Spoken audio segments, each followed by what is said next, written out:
So, at this point, I think everybody's aware of the idea that Bray Wyatt has been released from the WWE.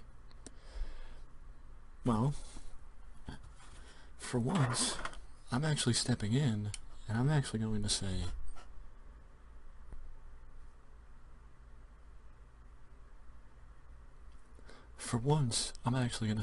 I'm going to say how I would save Bray Wyatt in the WWE. Let's start with the mistakes that WWE made. There was a lot of them, but specifically, we're just going to focus on the mistakes that WWE made in the last 12 months. And don't go... Well, the mistakes actually started...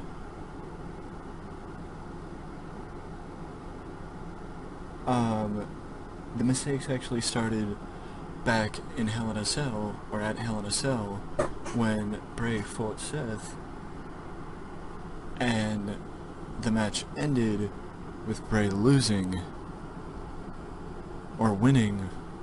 Somehow, someway the match ended, but it ended in disqualification. One of the first Hell in a Cell matches to end in DQ. Then you move to Saudi Arabia. Bray's Universal Champion, Bray's finally being given the opportunity to become the star that we all knew he would be. And he steps up to fight Goldberg. And loses.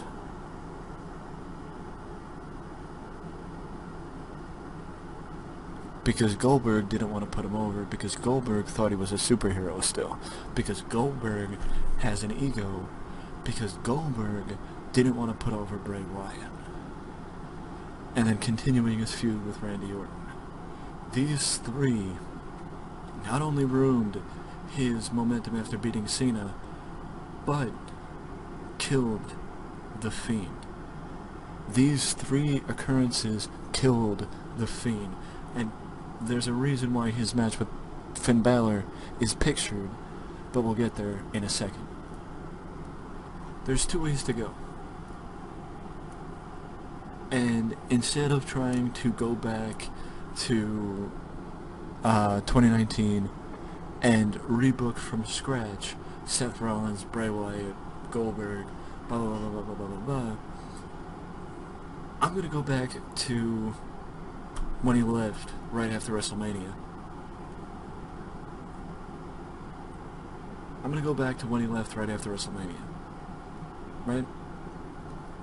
And I'm gonna go back to when Bray had the opportunity to become a top star.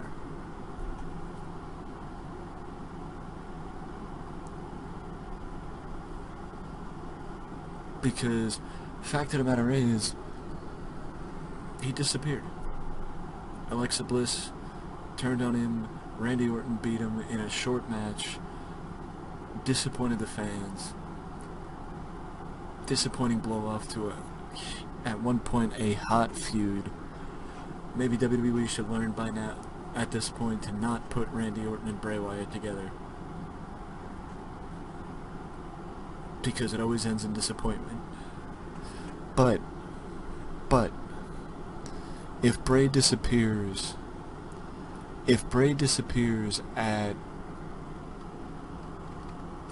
right after WrestleMania, if Bray disappears right after WrestleMania,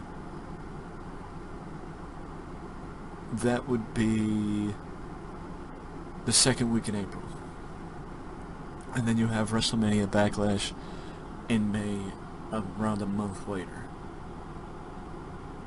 I would say you don't start getting any indication of a Bray Wyatt return until Hell in a Cell, and here's the reason why. Because the day The Fiend died was the day of Hell in a Cell. Was the day of his match with Seth Rollins. So you start there. And then the following night on Raw, The Fiend comes back I mean, Bray Wyatt comes back. You know, he'd been teasing some special announcement on social media for weeks. And then he starts by telling the truth. He talks about WrestleMania. He talks about WrestleMania losing to Randy Orton. He talks about losing to Seth Rollins and having every single time he builds momentum, having it chipped away, having his mystique every single time chipped away and taken away from him, almost like he's not supposed to have it. And then he starts talking about the releases from last year and how he wishes he was one of them, and how he talks about the releases that just happened a month prior, and how he was hoping for a call from talent relations that he would be gone from WWE because he wouldn't have to deal with the starting and the stopping anymore. He wouldn't have to deal with having his hard work messed with every single time. And Bray ends the promo talking about how he wonders if Finn Balor had the right idea going to NXT and staying away from the main roster, or if quitting wrestling is a better idea and going to Hollywood.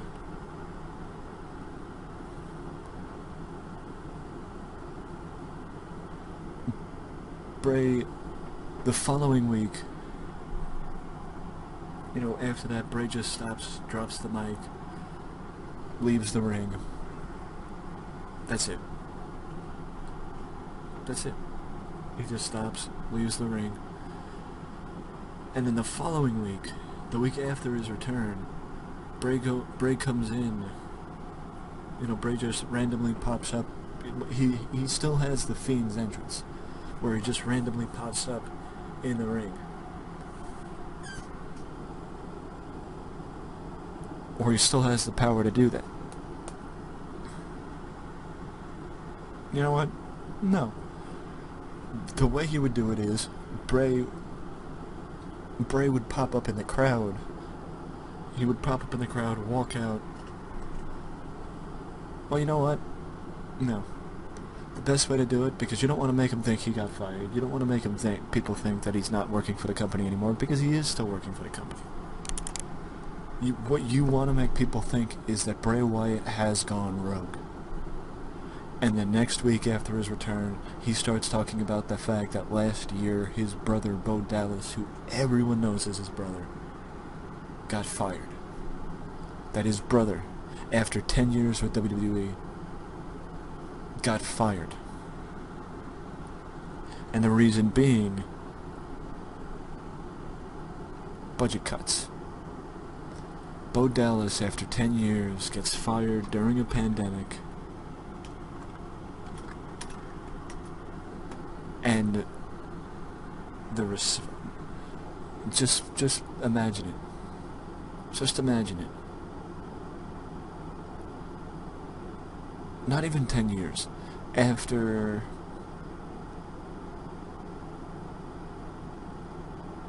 12 years with the company, combining his time with FCW and NXT,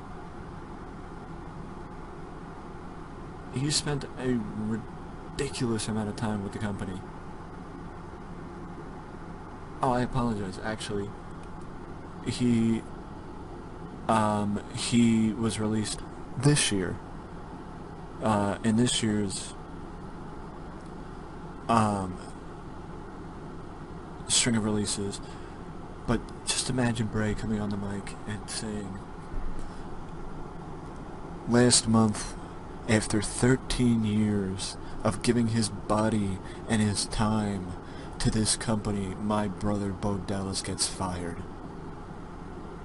And the reason why is because of budget cuts. I wish it was me.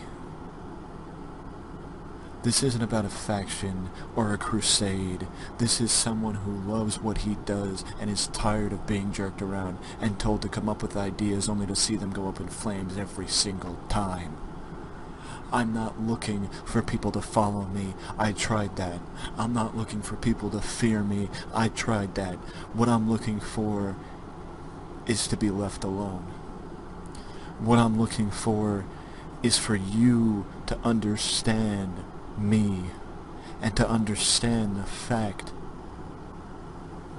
that I have given you everything and you have just taken it back. You have used me time and time again for your own selfish gain, and it's over. Because fact of the matter is, if you think that you're gonna get away with doing it again, I could just as easily walk out that door and follow suit, that like so many of my other former coworkers have done, and just sit down and wait for my contract to end. Because at the rate I'm going, all I have to do is wait till next April and you'll have more releases.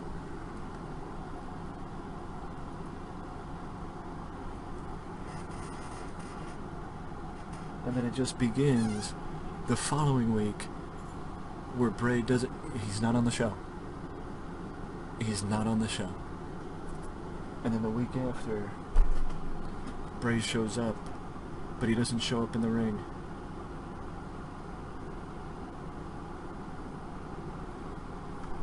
He doesn't even show up in the ring.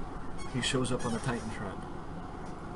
He shows up on the Titantron, and it's the exact vignette that played, but Bray is alone.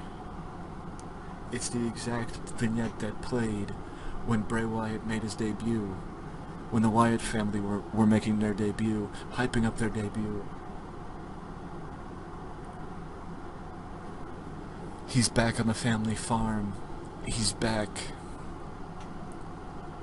being the old Bray Wyatt.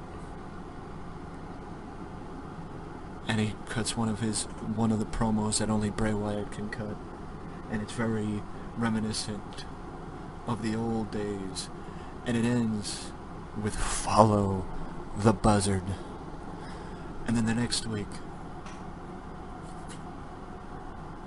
we get a flashback to the day the family died, aka the day that Randy Orton burned down the farm, the day that he burned down that wood cabin that Bray sat in. Bray is walking around on the remnants of what used to be the family farm. And then he ends the promo not with "Follow the Buzzard," but "Ashes to ashes, dust to dust. This stuff is in the past, and you're the reason why this went down in flames." A week goes by. 2 weeks go by. Nothing. Then we hit Money in the Bank. Bray Wyatt doesn't appear. The night after Money in the Bank, the Firefly Funhouse returns. And Bray, it's just like old times. It's just like old times, like nothing's changed. Bray is his funny, self. He's his funny self. He's his Pee Wee Herman-esque talk show host. He's talking with all the puppets, and he's doing his thing, and he's acting like only Bray Wyatt can, and then it ends the way all of them used to end. Like nothing's happening. And it just, my main thing is to get people to talk. My main thing is to get people to wonder what the heck is going on with Bray Wyatt. They keep, like, they're bringing it all together. They had him talking like CM Punk. They had him talking. He was so, it was weird. It was, he was shooting on WWE and blah blah blah blah blah. And then he goes back to being with the Wyatt, he shows the Wyatt family, then it's the day the family died, and then it's the Firefly Funhouse. And then the following week, it's just Bray in front of a brick wall. It's just Bray standing in front of a brick wall. And all he does is he talks about, you get highlights of the Hell in a Cell match ending in disqualification. You get highlights of the lackluster, mediocre joke that was Goldberg versus The Fiend in Saudi Arabia. And you get highlights of Alexa Bliss turning on Bray Wyatt and officially killing The Fiend. And again, Bray Wyatt ends saying, "You're the reason this went up in flames, not me. You are the reason this went up in flames, not me."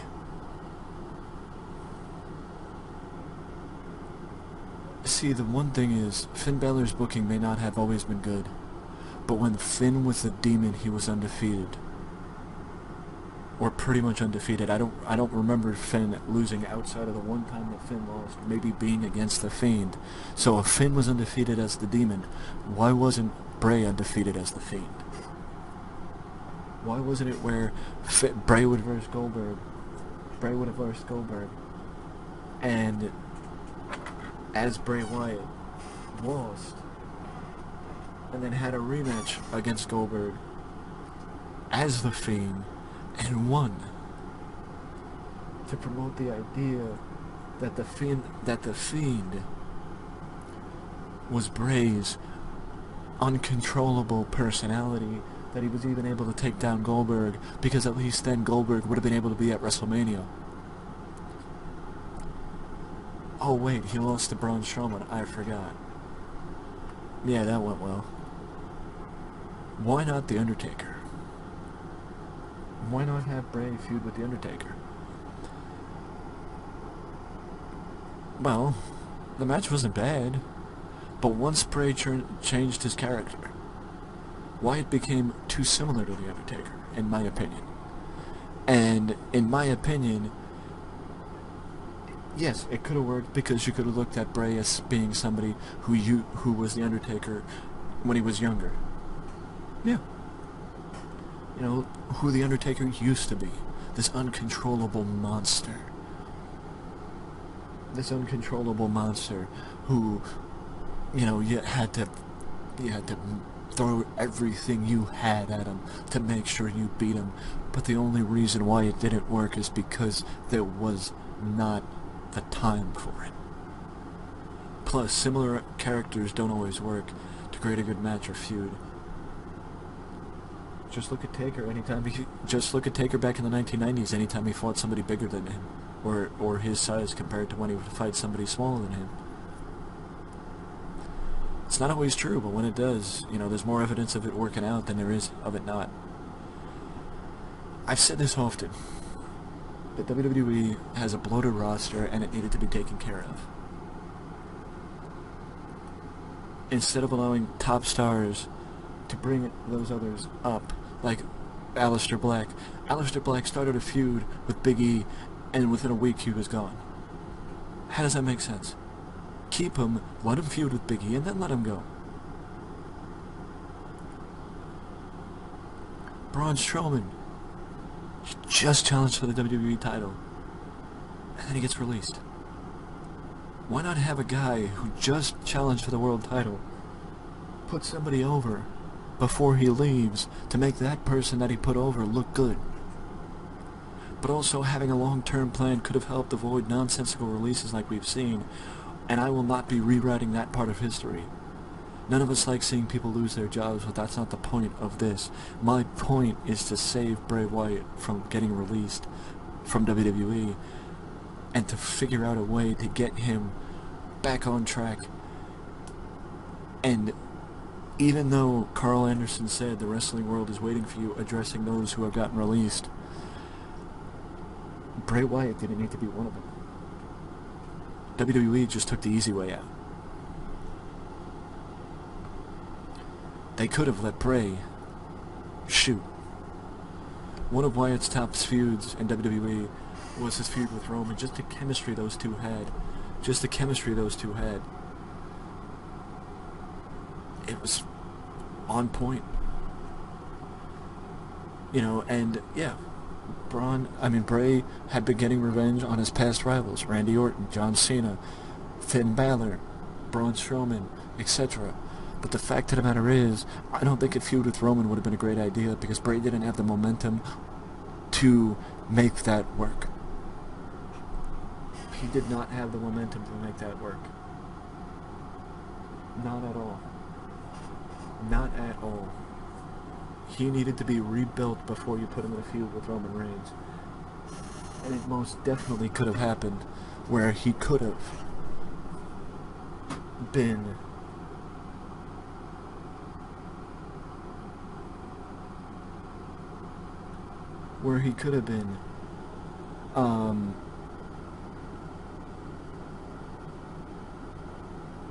feuding with Roman Reigns. But a year from now. Why? Because, frankly, Bray didn't have momentum. He wasn't looked in the same regard as Roman. He wasn't.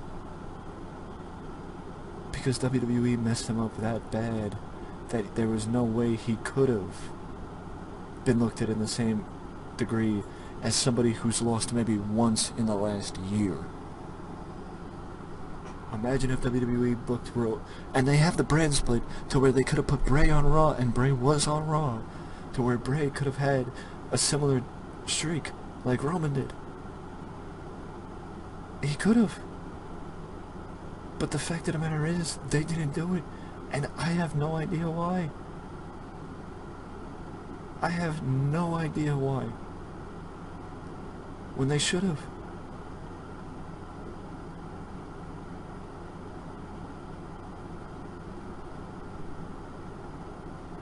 When they should have. And the fact of the matter is, they didn't. But they could have. Other feuds. People like Cedric Alexander, Shelton Benjamin, Kevin Owens. They need to have their stock rebuilt, much like our friend Bray Wyatt.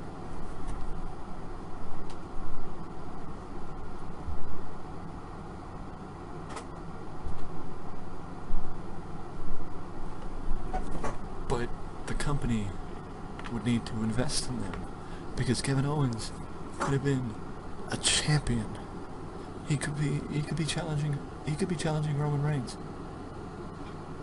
Or he could move over to Raw and challenge Bobby Lashley.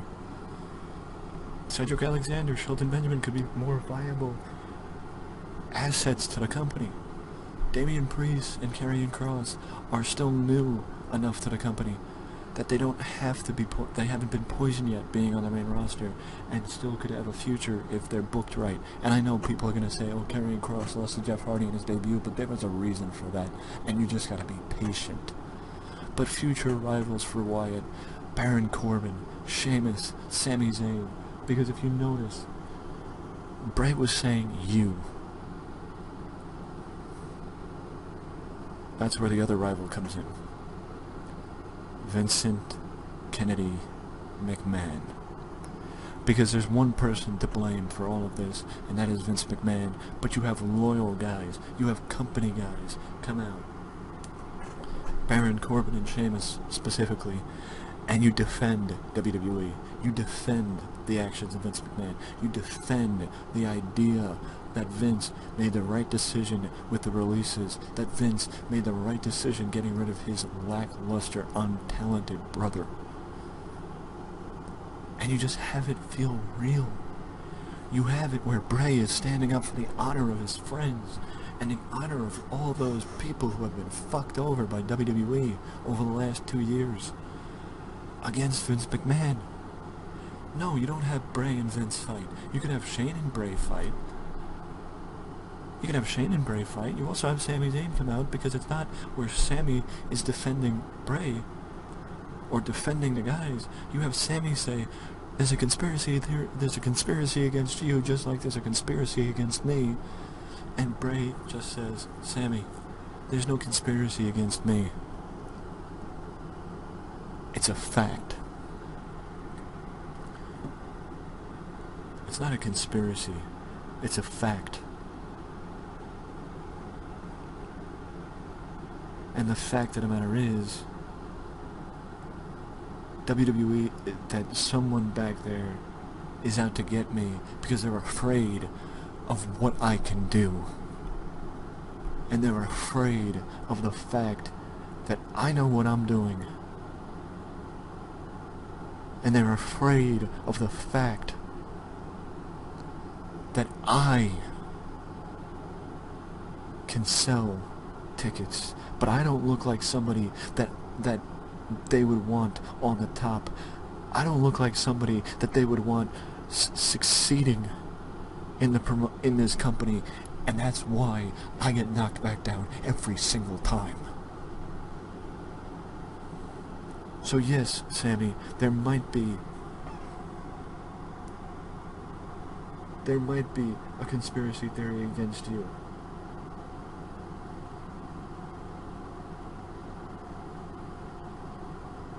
But the fact of the matter is, it's not because of WWE. It's because of you, Sami. So Bray and Sami butt heads over the conspiracy to keep Sami's thing going, where he's claiming conspiracy and trying to get, he thinks somebody's on his side, but it turns out it's another person that thinks he's a nutjob.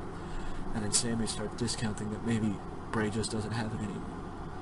Maybe it isn't the fact that Bray doesn't have the look to be on top. Maybe it's just that Bray isn't good enough to be on top.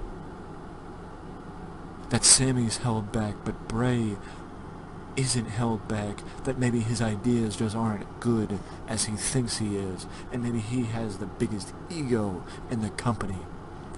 Yes, eventually there will be a sighting of Vince and Bray in the same ring, and then you have but it builds to it.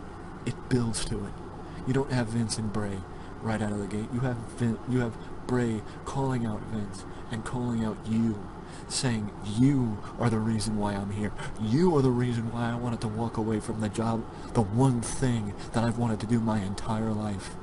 You are the reason why I wanted to go and trade in my wrestling boots for books on accounting and work for the IRS. You, Vince, are the reason why my brother doesn't have a job anymore. You, Vince, are the reason why I'm out here right now venting to these people and speaking for those who don't work here anymore, because you were afraid of not making enough money and wanting to get under budget. So Shane is first, then Steph, maybe Hunter tries to reason with his former NXT recruit, and Hunter tries again, and then Bray finally, caves in, but then swerves Hunter and nails his sister Abigail on Hunter. And then Mick Foley comes out the following week. Why Mick Foley? Because if anybody knows speaking up for the underdog, if anybody knows backing up those who can't speak for themselves, it's Mick Foley. And Mick Foley tries to reason with him. And it's a heated back and forth. It's a passionate back and forth. It's a back and forth like only those two can have, because you give them the time to have it. But then Triple H interrupts. And Triple H says, Foley, you're a failure, and I knew we shouldn't have trusted you with this. I knew we shouldn't have trusted you with this, because I knew you would screw it up. I knew you would screw it up, and you did exactly that. And then Bray holds back Mick, takes the mic from him, and just looks at Hunter and says, Hunter, you talking like that makes you sound like your father-in-law, and you are a lot smarter, and you're a lot more self-aware than he is. I ask for one thing from you, as my mentor, as my friend, and as the person that could be running this company one day, and that is, tell your father-in-law to get his lazy ass up and get his ass out here next week and meet me in the ring if he still has the balls to do it. I give you my word, Hunter. I will not lay a hand on your father-in-law as long as he meets me in the ring and faces me man to man once. And then that leads to Vince and Bray facing off in the ring. And then you have, but last note on this one is that Finn Balor and Big E's pushes continue, with WrestleMania next year being a possible endpoint for them, with Big E moving to Raw in the draft in October. So Finn stays on SmackDown, Big E goes to Raw, and I would say maybe not having Finn challenge for the world title at WrestleMania. I would say we have Finn fight Edge at WrestleMania, and Big E challenging for the world title, or holding the world title by WrestleMania next year. But Big E and Finn should be the two people that you're fixated on establishing as new stars for the main roster. Because those two have the most potential. Those two, Finn showed how much potential he had when he was down in NXT. He put the company on his back and carried it for the last year. If you don't believe that, then you haven't been watching NXT. He didn't do it alone, don't get me wrong, but he definitely helped. His presence definitely helped. Speaking of NXT, I would move Shelton Benjamin down to NXT to have him join Roderick Strong in the Diamond Mine, because I feel like Shelton Benjamin could use a stay in NXT. Adam Cole moves up to the main roster after losing a Loser Leaves Town match with Kyle O'Reilly, because you know that's what's going to happen. Big E and Drew would switch in the draft. Drew would move over to SmackDown and become another contender for Roman Reigns. And I would say either Finn would be the person who challenges the person after Roman, or he would be the person who beats Roman. Because people are hungry to see that. And in my opinion, Karrion Kross, Bray Wyatt at WrestleMania next year. Why? Well, this is how it would go. Let me lay it out for you. Basically, you would have Bray calling out Vince, and calling out Vince, and calling out Vince, and calling out Vince, and calling out Vince, and calling out Vince, only to have no answer. Only to have no answer, and then one week Bray's not there, and that's the week that Vince comes. And Vince says, I come on my time, you don't demand anything from me because I am still your boss. We all make mistakes, Bray. And if you keep yapping, if you keep running your mouth, you will make the biggest mistake of your life. And you will live to regret it. Because I am still Vince McMahon, damn it. And I still run this company with an iron fist.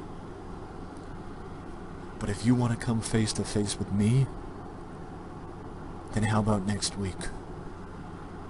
If you are man enough to still come out and face me. Man to man. Face to face.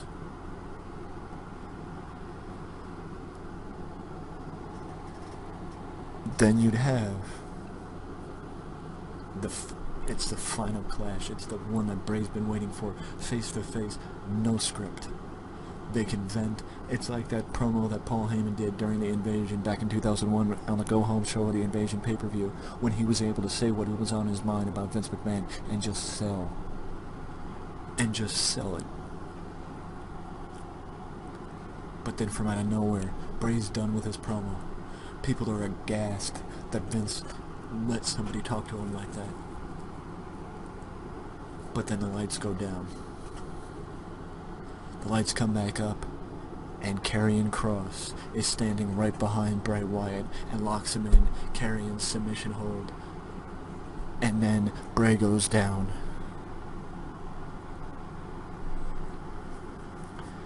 And then the following, Vince shakes hands with Karrion Kross as the show goes to black, because you know that would headline an episode of Raw. And then Karrion Kross shows up the following week with Triple H, and Triple H says, "The only way I could protect NXT's greatest asset was by handling it myself. Always have a plan B." And then with the endorsement of the McMahons, Karrion Kross lets it off. And then Bray Wyatt shifts his attention. He shifts his attention from talking about the McMahons and talking about his past. He comes out and he says, "For months now, I've coached you, I've clued you guys in on things that have happened in the past. But now it is not about the past. It's about what happened last week. It's about me being attacked by Karrion Kross, and Karrion Kross picking his side and joining Vince McMahon and siding with the McMahons and selling out and not being able to make himself a star." Well, Kross, the amount of times that people have, the amount of times that I've been in your position, I know a thing or two about it. But it's not about the past anymore. It's about me and you. And this progresses, and it keeps going until WrestleMania next year, in 2022, and that's the blow-off for that. I would think, in my opinion, that Bray and Karrion Kross would end 1-1, tied. Why? Simple. It would end that way because we can revisit it, and because neither one of them need to win the feud. Because you hold it off until WrestleMania, you hold the blow off until WrestleMania. Why? Because you have the Royal Rumble. You can have both of them in the Royal Rumble, and you can have Bray finally get one over on Karrion Kross by getting him eliminated from the Royal Rumble after weeks of getting locked in that submission and showing weakness. And showing weakness. And showing weakness. And not being the old Bray Wyatt, and people hungry for the old Bray Wyatt to come back. And then at WrestleMania, The Fiend returns.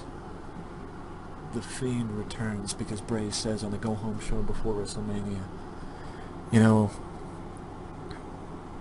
I question if I'm able to beat Karrion Kross, because that submission of his is dangerous, it's lethal, it can come from out of nowhere.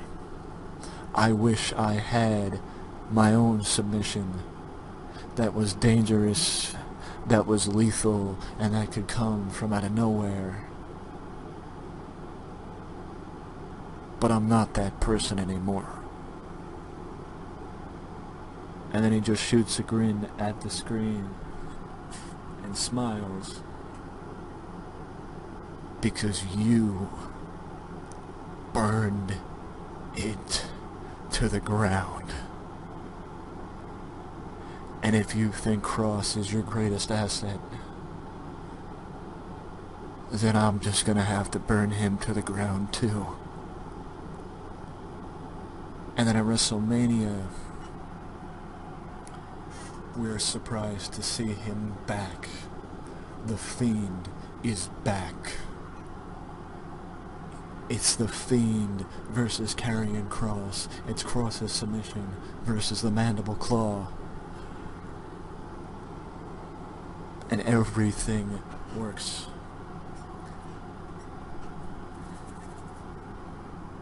2 reasons. Bray doesn't lose, Cross doesn't get pinned, Cross submits. Cross passes out. Sets up the rematch, which Cross can win with his submission. But in the rematch, Bray isn't the Fiend. Because in this alternate reality, the Fiend exists when Bray is pushed to the point of bringing him back. Bray has the control.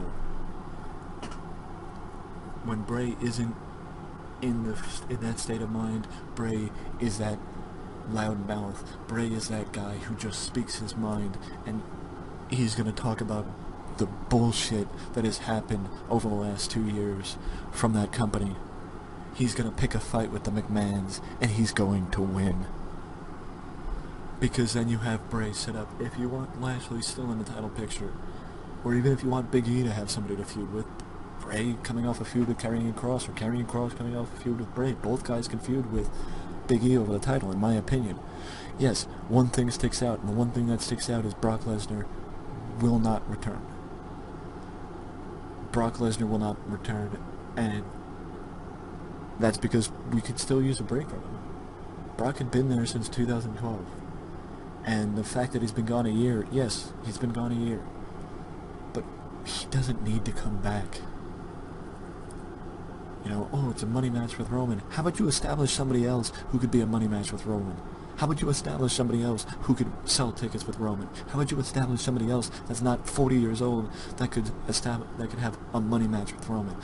Outside of maybe AJ Styles, who if he moved to SmackDown, he could have a money match with Roman. He could be something that people want to see. For all we know, that could happen in the draft. But the fact of the matter is, you don't need Brock Lesnar. People like Brock Lesnar and Goldberg should be special, not expected. But I'm not booking into 2022 because we don't know what would happen. But do you think that my way of booking, my ideas, do you think that this would save Bray Wyatt and his time in the WWE? Or do you think it was destined to happen? Let me know down in the comment section below what you think about Bray Wyatt's release. And if you like this video and you want to see more videos just like this, let me know down in the comment section or leave a like. Don't forget to ding on that notification bell to always know when a new video's up on the channel. I mean, this is unlike most things that I've done because I've never actually done a video like this. But like I said, if you want to see more like this, let me know. The only way to do that is to like, subscribe, and ding on that bell, because it really helps me know that you like the content. Other than that, guys, I will see you next time, right here on Wrestling Express, for more how to saves and deep dives that you can only find right here. I still don't know how to do my outro, but we're out of time for now. See you next time.